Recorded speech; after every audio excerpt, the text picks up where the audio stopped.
Welcome to double shine media. నేను మీ Adinarayana. AB Venkateswararao ఈయన గతంలో ఇంటెలిజెన్స్ అధికారిగా పనిచేశాడు. ఇటీవల జరిగిన కమ్మ సామాజిక వర్గానికి చెందిన సమావేశంలో ఆయన మాజీ ముఖ్యమంత్రి వైఎస్ జగన్మోహన్ రెడ్డిపై అనేక ఆరోపణలు చేస్తూ ఏకవచనంతో మాట్లాడారు. వాడు వీడు అంటూనే ముఖ్యమంత్రి సీటు ఖాళీ గోటికి కూడా సరిపోని వైఎస్ జగన్మోహన్ రెడ్డి ముఖ్యమంత్రి అయ్యాడు. ఆయన కమ్మ సామాజిక వర్గాన్ని అణిచివేసే విధంగా వైఎస్ఆర్ కాంగ్రెస్ పార్టీలో పరిపాలన సాగించాడు. వైఎస్ జగన్మోహన్ రెడ్డిని అధికారంలోకి రానికుండా ఆయన ముఖ్యమంత్రి కాకుండా చూడాల్సిన బాధ్యత కమ్మ సామాజిక వర్గంపై ఉందని కూడా ఏబి వెంకటేశ్వరరావు గారు వ్యాఖ్యలు చేయడం జరిగింది.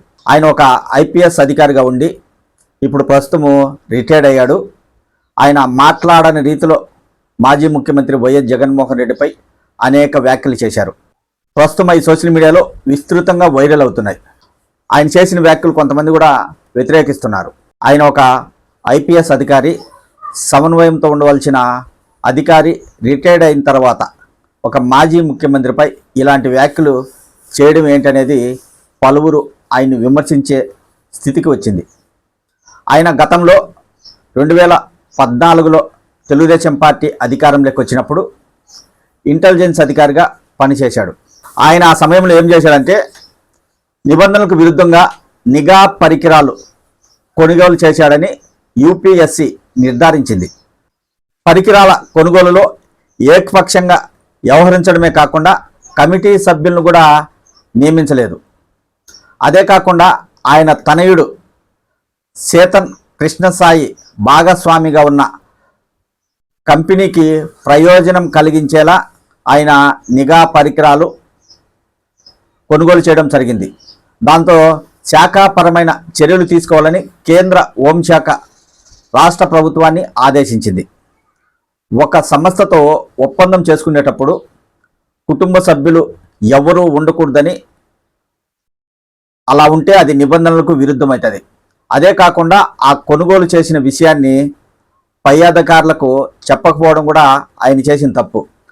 అది కూడా బాధ్యతారహితంగా వ్యవహరించాడనే నిబంధనలకు విరుద్ధంగా ఆయనపై ఆరోపణలు వచ్చాయి. నిఘా పరికరాలు కొనుగోలు చేసేటప్పుడు కమిటీ సభ్యులను ఏర్పాటు చేయలేదు. ఒక సంస్థతో ఒప్పందం చేసుకునేటప్పుడు ఆ సంస్థలో తన కుమారుడు ఉన్నాడని పై అధికారులకు చెప్పకుండా గోప్యంగా ఉంచాడు.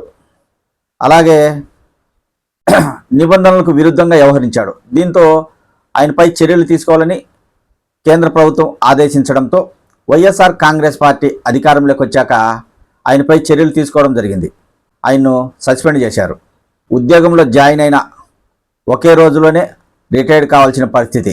2014 సంవత్సరంలో వైఎస్ఆర్ కాంగ్రెస్ పార్టీ అప్పుడు 67 మంది ఎమ్మెల్యేలను గెలుచుకుంది. ఆ పార్టీ నుంచి తెలుగుదేశం పార్టీలోకి 23 మంది ఎమ్మెల్యేలు వెళ్ళిపోయారు.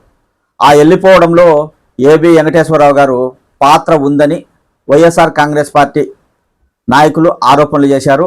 ఆయన తెలుగుదేశం పార్టీకి అనుకూలంగా పనిచేస్తున్నాడని అప్పట్లో వైసీపీ నాయకులు అనేక విమర్శలు చేశారు.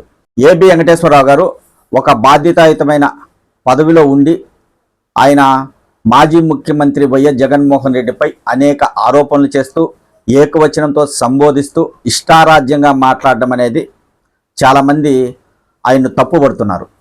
10 మందికి ఆదర్శంగా ఉండాల్సిన ఒక ఐపీఎస్ మాజీ అధికారి తన నోటికొచ్చినట్లు మాట్లాడడం ఏంటనేది పలువురు ప్రశ్నించే పరిస్థితి నెలకొంది. తెలుగుదేశం పార్టీ అధికారంలో ఉన్నప్పుడు పూర్తిగా ఆ పార్టీకి అనుకూలంగా పనిచేశాడు అని వైసీపీ నాయకులు భావించారు. అలాగే 23 మంది వైసీపీ నుంచి తెలుగుదేశం పార్టీలో చేరడానికి ముఖ్య కారణం పాత్ర ఆయనే పోషించాడని వైసీపీ శ్రేణులు అప్పట్లోనే విమర్శలు చేశారు. ఒక అధికారిగా ఉండి బాధ్యతాయుతమైన పదవిలో ఉండి ఒక పార్టీని నిర్వీర్యం చేయడానికి ఆయన ప్రయత్నించడం అనేది ఎంతవరకు సమంజసమో ఆయనే ఒక్కసారి ఆలోచించుకోవాలి. ఒక పార్టీ అధికారంలో ఉన్నప్పుడు ఆ పార్టీకి అనుకూలంగా కొంతవరకు అధికారులు పనిచేయడం అనేది అందరికీ తెలిసిందే. అలా కాకుండా ఏకపక్షంగా ఒకే పార్టీకి పనిచేస్తే పరిస్థితులు ఇలానే ఉంటాయి. అందుకు నిదర్శనం ఏబి వెంకటేశ్వరరావు గారు అని చెప్పవచ్చు. ఆయనపై చర్యలు తీసుకోవాలని కేంద్ర హోంశాఖ ఆదేశిస్తే అందుకు అనుగుణంగా ప్రభుత్వం చర్యలు తీసుకోవడం జరిగింది. కానీ ఆయన మాజీ ముఖ్యమంత్రి వైఎస్ జగన్మోహన్ రెడ్డి నన్ను వ్యక్తిగతంగా టార్గెట్ చేసి ఉద్యోగం కల్పించకుండా సస్పెండ్ చేశాడని ఆయన పైన కోపంతో ఏబి వెంకటేశ్వరరావు గారు ఇలా వ్యాఖ్యలు చేయడం జరిగింది. పలువురు దానిపై విమర్శలు చేస్తున్నారు. ఇప్పుడు తెలుగుదేశం పార్టీ అధికారంలోకి వచ్చాక చాలామంది అధికారులకు పోస్టింగులు ఇవ్వకుండా వీఆర్లో ఉంచారు. ప్రాధాన్యత లేని పోస్టులలో వారికి బాధ్యతలు అప్పగించారు. మరి అలాంటప్పుడు వాళ్ళు కూడా తర్వాత పదవీ విరమణ చేసిన తర్వాత ఇప్పుడున్న ముఖ్యమంత్రి చంద్రబాబు గారిని విమర్శిస్తే ఎలా ఉంటుంది? ఒక్కసారి అధికారులందరూ ఆలోచించండి. పదవిలో ఉన్నప్పుడు ఒకలా, పదవిలో లేనప్పుడు ఒకలా వ్యవహరిస్తే నష్టపోయేది మీరే అనే విషయాన్ని గమనించండి. ఈరోజు ఆయన వ్యాఖ్యలు చేశాడు.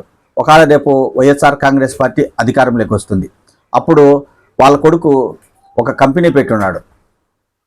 మరి ఆయన మీద కోపంతో వాళ్ళ కొడుకు మీద ఏదన్నా చర్యలు తీసుకోవడమో ఆయన ఇబ్బంది పెట్టడమో చేస్తే అప్పుడు ఏబి వెంకటేశ్వరరావు గారు ఏం చేస్తారు? ఐపీఎస్ అధికారిగా పనిచేశారు. నలుగురికి ఆదర్శంగా ఉండవలసిన అధికారులు ఇలా చేయడం మంచిది కాదు.